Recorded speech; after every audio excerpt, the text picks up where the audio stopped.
Welcome to Roadmap. How to take 3 listings a week until you're ready for more. Each week we interview a powerful agent taking lots of listings each month, and we have an exciting guest today. In fact, today is the Season 4 Probate Show. We encourage you to take notes, apply as much of their knowledge as quickly as you can, and then use the copycat principle.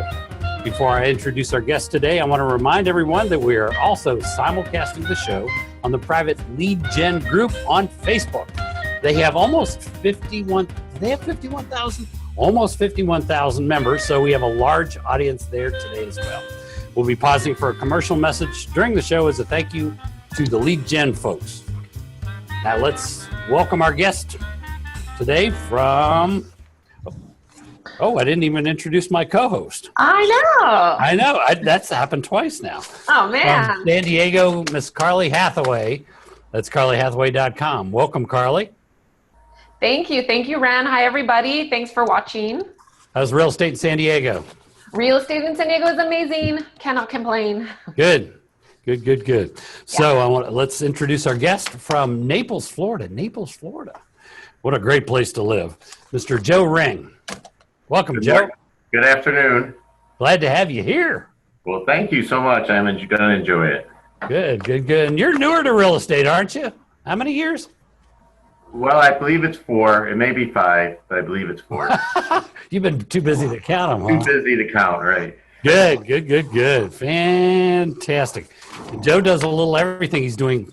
We have Jim Sullivan from alltheleads.com on here. It's a product that is available through Vulcan 7, and a lot of people call probate leads. Probate leads being, how would you define probate leads, Jim? I think it's a very underserved niche. It's people that just inherited property they weren't planning on owning, usually very motivated to sell it. Our Vulcan subscribers and our people that call these people tell us most of the time they're the only person contacting them. A little bit different than FSBOs that expired. It's a little less. Right. Yeah, that's the thing about probate business is it drives seller. It's seller business. None of those people that have passed away will ever purchase again. So it's perfect if you're working on Vulcan 7, which drives seller business. This is a good fit for you. And you may want to look at this and the strategies that Joe's going to share with us today. This can be fun. Good. Yeah. So let's dive in. Let's find out. Carly, can you, I know it's not your regular thing to chat about probate, but dig in and see what you can. Yeah, well, I'm excited because I don't call probates right now. So I want to learn something, and I definitely want to start diving into it. So you've only been in the business about 4 or 5 years. You're calling probates. Tell me your strategy when calling in the mornings. Well, the first thing I do is I offer my condolences, of course, and then I ask them if they have any real property to sell. And a lot of times they'll say yes. And then I'll say, may I share my process for selling your property with you?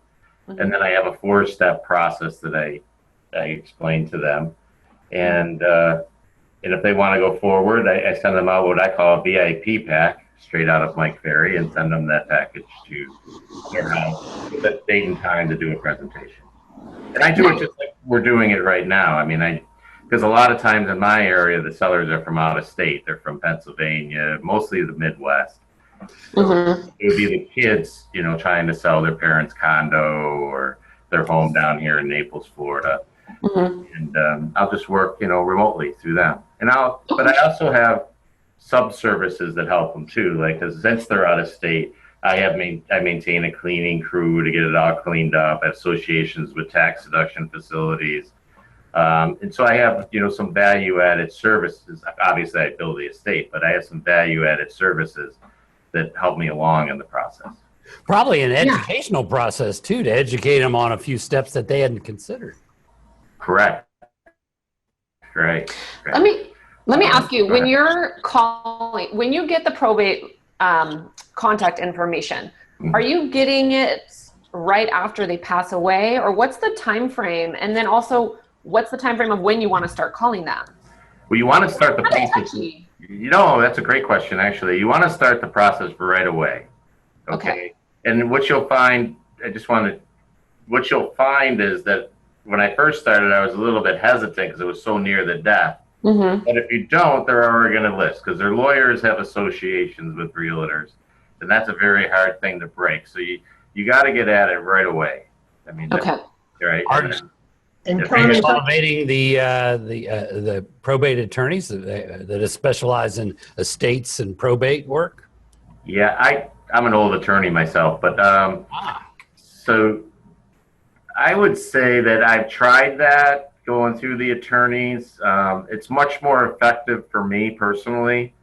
You know, probably it would be a wall of ongoing referrals, but since they already have associations, it's really hard to break that unless you get a new attorney. So I've been finding more success attacking directly the executors.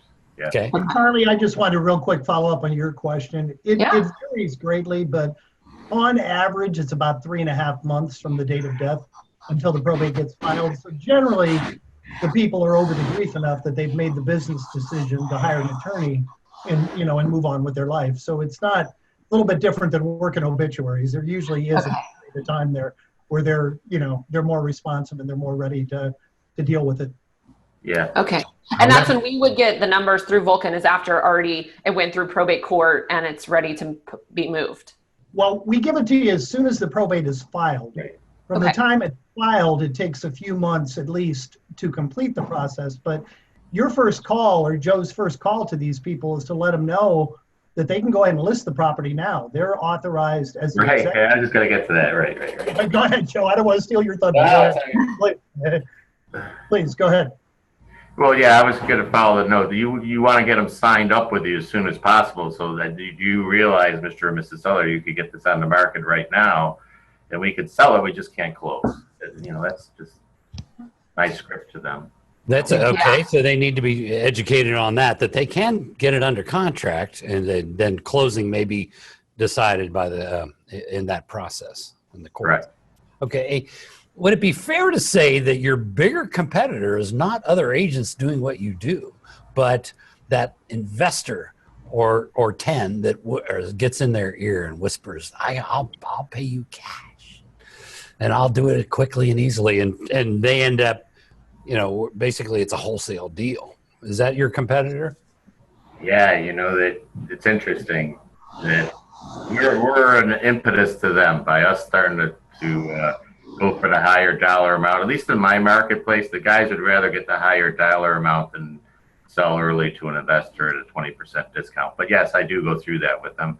They say, oh, I got an offer from so-and-so. And usually, generally speaking, at least 20% below market. Yeah. And is they that got to make their, investors have to make their margin. So right. And investors don't like us calling. Is that yeah. So is that how you overcome that objection, by just saying, I will get you more money for your home than an investor would? Well, I go through, like, without getting right into my script, I go through the analogy of, buying at a wholesale versus buying retail. Do you want to sell your house wholesale or do you want to sell it retail? Yeah, there's a reason that an investor is coming along and making it very. Of course. Mm-hmm. So Joe, just warning them, I just want to warn you that investors are on their way, and 4, 5, or 6 of them are going to make you low offers. Exactly right. Be careful. You deserve to sell it for retail. Right. I was just going to add, Joe, you probably also tell them that, let's go ahead and try to get you closer to what it's worth. I have an investor too.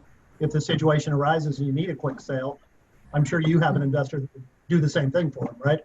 Mm-hmm. Of course. I mean, you do run into the situations where the state doesn't have enough money and they do actually want to go with an investor. I can certainly accommodate that situation.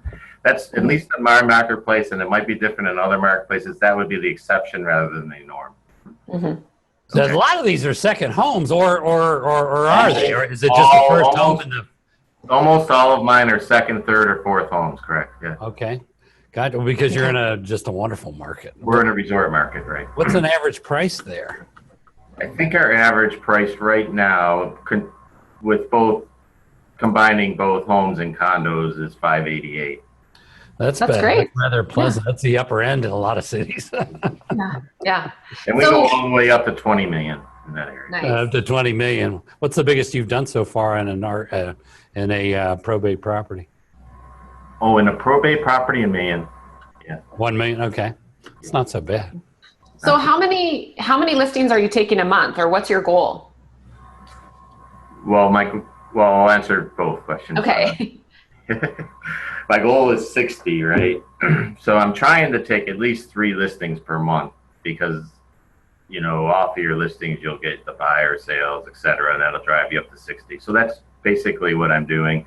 And about like January, February, March in my marketplace, I may take 8, 9, 10 listings, Okay. Yeah. Because you got some seasonal ebbs and flows there. So very seasonal. So yeah, so I don't do very much work in the summertime. Even if you're a probate, you'll get some, but a lot of people have this perception that selling in my marketplace, selling in the summer, meaning you're selling it on the cheap because the buyers aren't here. I mean, that's the reality.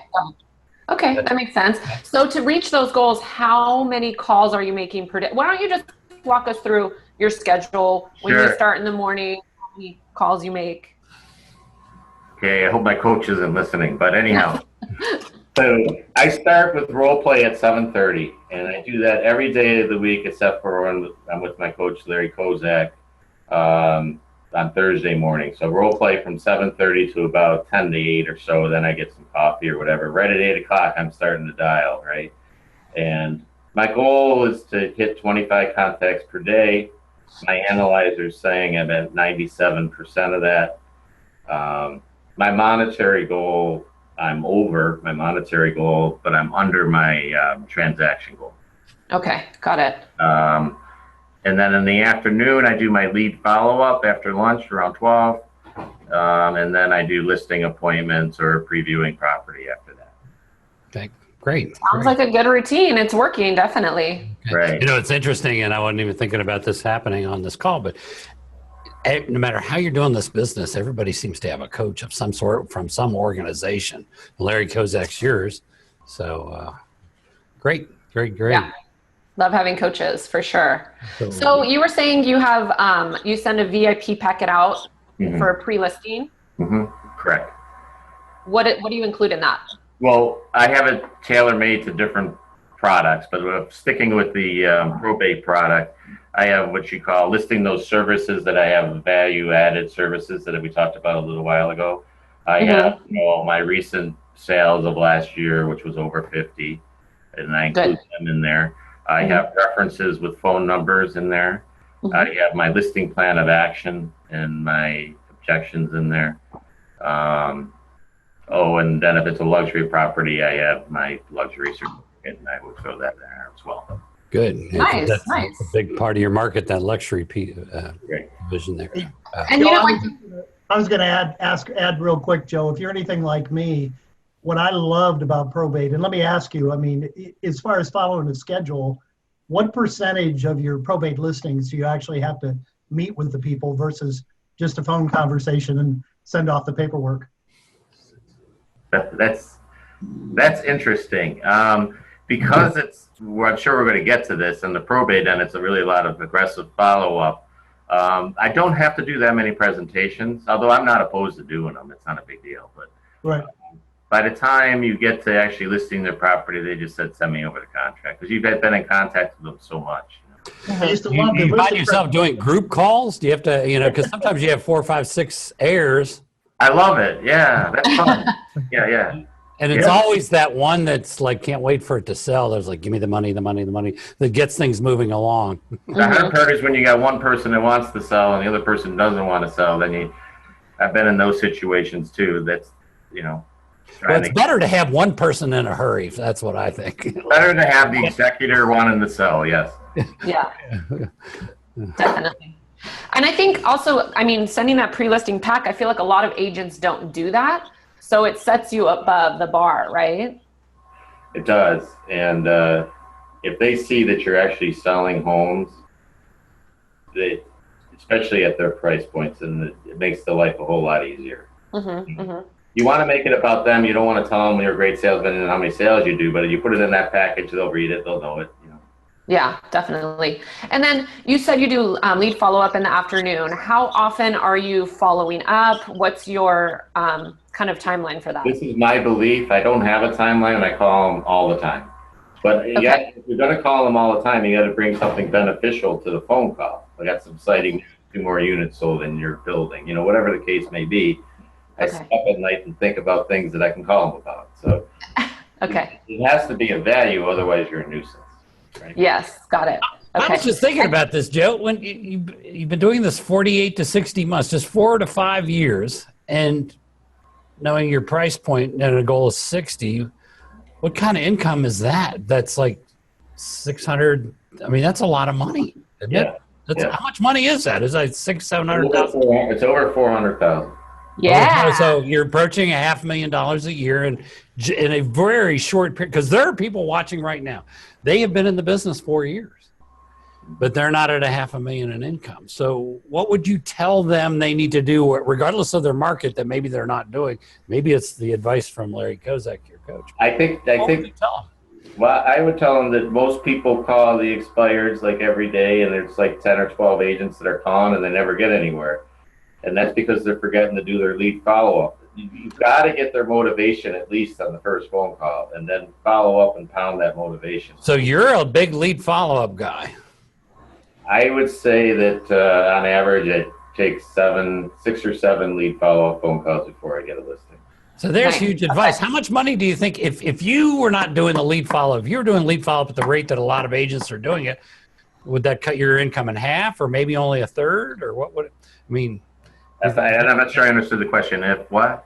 If you didn't do lead follow-up, do you think At the level that you're doing lead follow-up, If I didn't do lead follow-up, I would be out of the business. or you'd take a pretty big haircut on your income. Sure, because instead you're of only gonna- 500,000, you'd make 100,000. Right, because you're only going to get the drivers. Then you're only getting one person out of the 4 personality style. A driver, you can do 1 phone call and get them signed up. Sometimes an appointment the next day. But if you're with an amiable or someone like that, it's just not gonna work. So if they take something from this call, besides the probate strategies, would be intensity 5, 6, 7, 8 times. Just either they list or they die. I mean, well, in your case, they've done both. But Yeah. So for lead follow-up, I know you're calling in the afternoons. Do you send mailers? Do you email? Do you text? What else do you do besides call? I don't do any of that stuff. I believe that real estate is direct sale, so I just get on the phone. good. So it's people to people. It's contact. I know you have shoulders. I know that. Sorry. There we go. He's relaxing. I'm relaxing. Sorry about that. 13 more minutes. There we go. So we'll hit some Q&A here in about 1 minute, 2 minutes. So if people type in questions, whether you're on Facebook or in the lead gen group, or if you're on the Vulcan 7 network, go ahead and type in some great questions. What else do we need to share with these folks? Because this is he's got a great life, Yeah, I like that. In the business such a short time and make that much money by intense lead follow-up. Mm-hmm. And I think also him having a really tight schedule and a routine, and I know we talk about this a lot, I think that's really helpful. What is it that keeps you on your routine rather than just sleeping in one morning or I'm not feeling like making calls? Like, what keeps you going? I'm a driver. I mean, if I'm going to do something, I want to do it right and get it done. I don't. It's the way I've always been. So you feel like it's like, are you competitive? Oh, extremely. Okay. Good. And I was going to add, Joe, one thing I heard there that is so common of our most successful agents, not only the lead follow-up, but one thing I heard you say is it's about them. You talk about the people first, and that leads you to the real estate conversation. Mm-hmm. You don't start with, I'm the best guy to sell your house. You start with the people and how can I help you? And that leads you. And that's true of any kind of prospecting or lead follow-up. Let them know, you care about them and they'll want to do business with you. And I that really rang true, and I sense that you're really good at doing that. Right, and I think a lot of agents, when they're prospecting, lose that. They start telling them how great they are, and it's once they start, I just cringe when I start hearing that stuff. It's good for me, actually. Yeah, it's kind of embarrassing. So Tim is asking, he'd love to hear the script. So maybe we can do just like a little quick role play, like if you're calling me for probate. I don't have it in front of me, but hi, Mr. and Mrs. Smith. This is Joe Ring from Coldwell Banker. Well, I first say, hello, Mr. I'm looking for Mr. Smith. And then you'd say, Speaking. Hi, Mr. Smith. I'm calling about your probate case, and I first would like to offer my condolences. I'm Joe Ring from Coldwell Banker, and I have one simple question for you. Do you have any real property to sell for the estate? And I then do. I have a condo. a condo.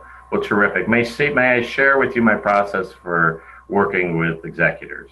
Sure. Well, I would first like to get access into your condo to determine two things. What needs to be done to exactly get it sold? Number two, while I'm there, I'll determine a price point, and I'll prepare you up an aggressive marketing plan and at what price your home will sell at. Number three, I will send you out that information in a VIP package. And step four, we'd set a time for a listing presentation. With all that's fine with you, I'd like to get started. Sounds good. I like it. It's straightforward. It's direct. I like your easy step process. It makes you feel comfortable. I think it's really good. I could see how you're so successful. Yeah. And the thing is, I know because I'm a driver, I don't get real wordy. Yeah. Good, right to the point. So good, get the conversation going, and then the lead follow-up. So Elena wants to know how to get involved. So a couple of ways, Elena. In Vulcan 7, it discusses probates and how to get in touch. You can also go to alltheleads.com. Make sure they know you're a Vulcan 7 user so they can tie it together and push them into your Vulcan 7 CRM. And Ren, they can go alltheleads.com/Vulcan 7. Make sure they go directly. There you go. Go to alltheleads.com/Vulcan 7. Let's see. Hassan Ali wants to know if you can also get things that you mail. Is that Jim? What do you offer? Yeah, we have a dozen templated letters you can download, modify, upload to us. You can do them yourself, or we'll even mail them for you if you like. We'll send them out in a greeting card style envelope with a hand address font. Okay. Because I imagine with that specialty, that's something that you want to have crafted. And Hugh Hebert is asking the same questions. So apparently there's a lot of interest in what to send out by mail or email. And are you providing email addresses too, by the way? If it's part of the court records, we supply it. The phone numbers are not part of the court records. We supplement those. But emails are, about 20% of them have emails. About 80% of them don't. Hassan wants to know, do you send the mailer first and then call, or do you call first and then mail, or do they just happen right at the same time? We recommend you mail first. Joe, what do you do? Joe, you do my mailings. I think the call, from my perspective, is a lot more important than the mailer. Yeah. He's the call guy. Yeah, which is good, And in Vulcan 7, if you ask us, if you can move your lips, you can put some deals together. You will get making $500,000 a year. I think I'm going to go side with him, Jim.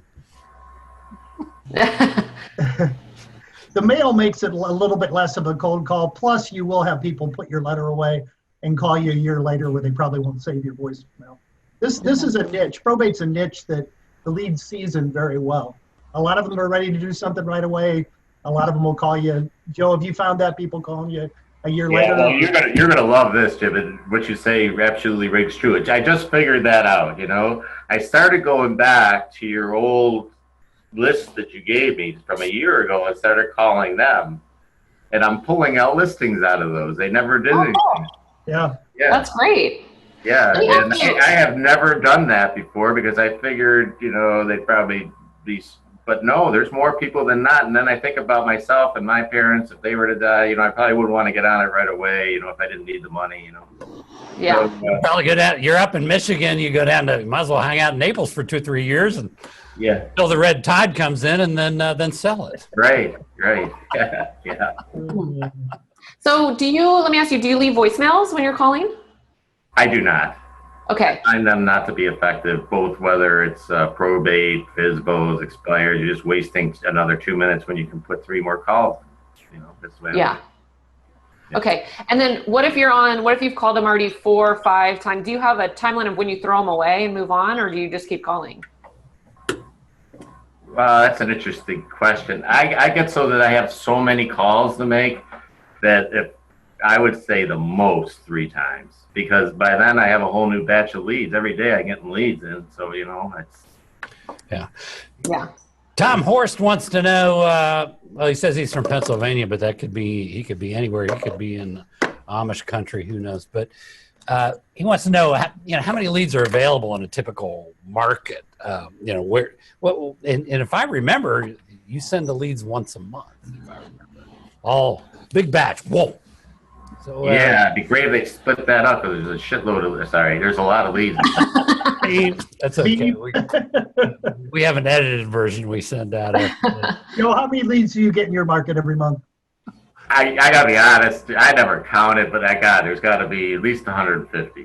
Yeah, in rent it varies anywhere from a dozen to several hundred. Every market's different. Okay. Yeah.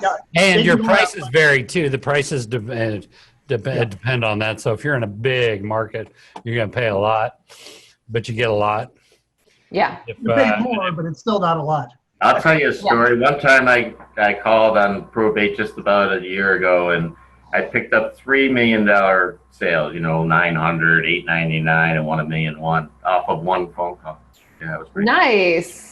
Yeah. See, just one more call. It's a contact sport, folks. Yep. Get on the. I've never understood real estate people who get in the market and they don't talk to anybody. So I will tell you, I think he just paid for about 10 years worth of leads there with that one. Yeah, that was a great one. The guy had 3 properties he rented, right? Awesome. Great job. Jim, is your company offering the divorce records? We are. Funny, I wasn't supposed to mention that, but Ren, yes, we are. That is our next. Okay. We are rolling it out in Florida and California in the next couple of weeks, and we will be nationwide by the end of the year.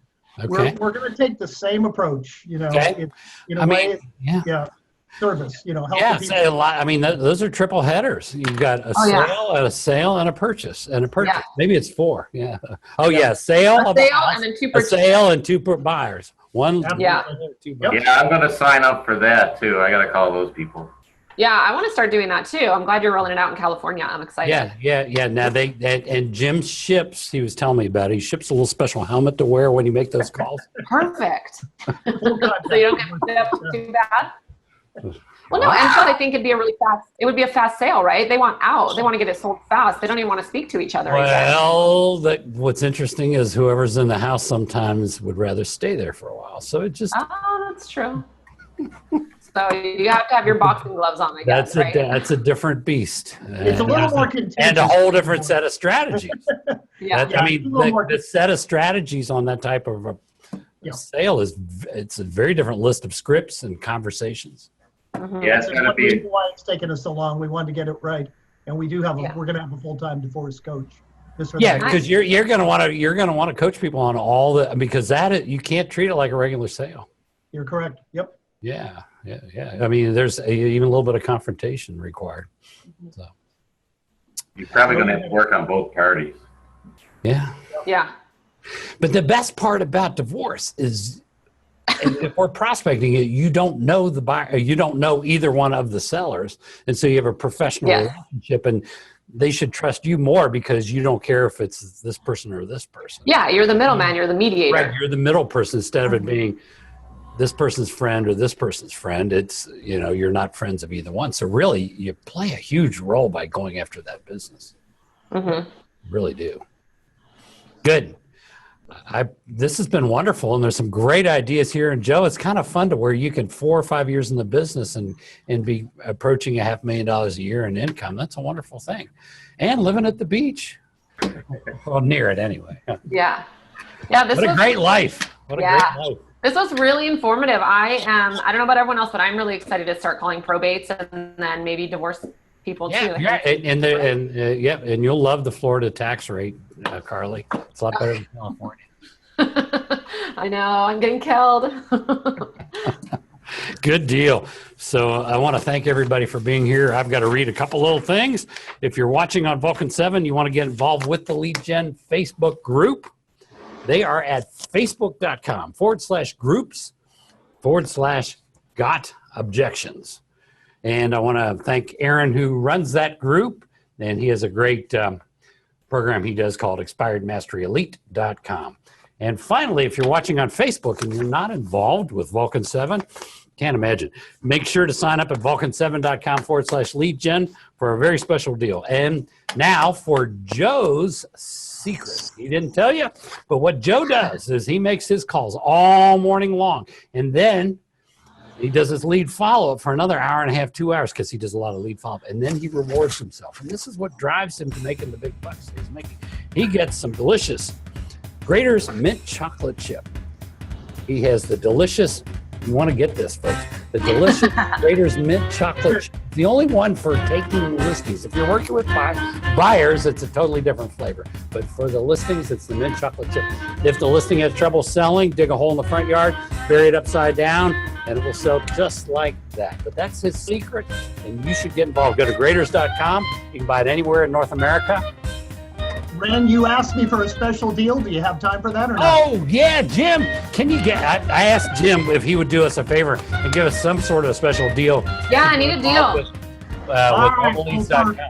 Call us in the next day or two and mention Vulcan 7, and we are offering a BOGO. So basically, if you buy the September lead, we'll give you a buy one, get one free. We'll give you the auction. Nice. Thank you, Jim. That's wonderful. Thank you. Thank Sign you up. Get 2 for 1. 2 for 1. Yep. Buy one, get one. That's it. Perfect. Thanks. See everybody next week when we interview another great agent who's setting the world on fire, taking listings. Thank See you. you. Bye. Thanks, everybody. Bye, everybody. Bye. Thank you, Jim.